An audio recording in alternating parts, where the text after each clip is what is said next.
Good morning मंडळी. So आज आहे संडे आणि आता काही दिवसांपूर्वीच माझ्या लग्नाला 3 महिने पूर्ण झालेले आहेत. तर मी असा विचार केला की आपण मिनी ब्लॉग असं काहीतरी चालू करूया. तर आज संडे आहे आणि आज मी आणि माझा पार्टनर आम्ही दोघेही चाललेलो आहोत शिवनेरीवरती. सो प्लीज स्टे ट्यून आणि आजचा हा आमचा पूर्ण दिवस कसा जातो ते बघा. हाय गाईज, व्हिडिओ प्लीज शेवटपर्यंत बघा. तुम्हाला मी एक असा पॉईंट तिथे दाखवलेला आहे जो तुम्ही तिथे गेल्यावरती कधीच मिस करू नका, कारण की तो खूप सुंदर आहे, खूप अमेझिंग आहे.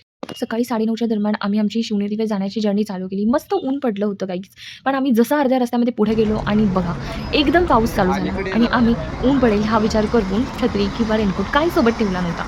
सो तुम्ही नेक्स्ट टाइम कधी जाल तर प्लीज रेनकोट छत्री सोबत ठेवा, जरी तुम्हाला काही वाटलं तरी.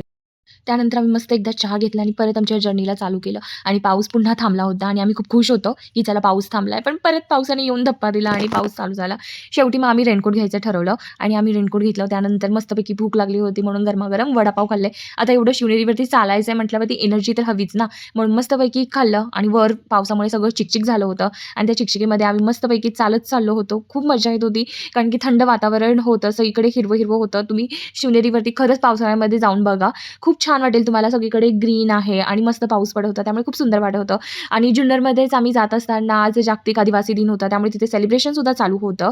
सो मी तिथला छोटासा मोमेंट कॅप्चर केला आणि हे शिवनेरीवरचे काही स्पॉट्स आहेत जे की मी इथे ॲड केलेले आहेत. तुम्ही वर गेल्यावरती तुम्हाला तिथे छत्रपती शिवाजी महाराजांचं जन्मठिकाण दिसेल आणि हा सुंदर असा व्ह्यू तुम्हाला दिसेल गाईज, आणि हा खूप सुंदर आहे. तुम्ही हा एक्सपिरियन्स करायला नक्की जा. याच्यानंतर आम्ही भूक लागली होती त्याच्यामुळे मस्तपैकी भेळ खाल्ली. त्यानंतर आम्ही लंच केला नव्हता, तर आम्ही संध्याकाळी निघाल्यावरती प्रॉपर असं जेवणच केलं गाईज आणि त्यानंतर आम्ही आमचा परतीचा प्रवास सुरू केला आणि अशा प्रकारे आजचा आमचा दिवस होता. तुम्हाला कसा वाटला नक्की कमेंटमध्ये सांगा.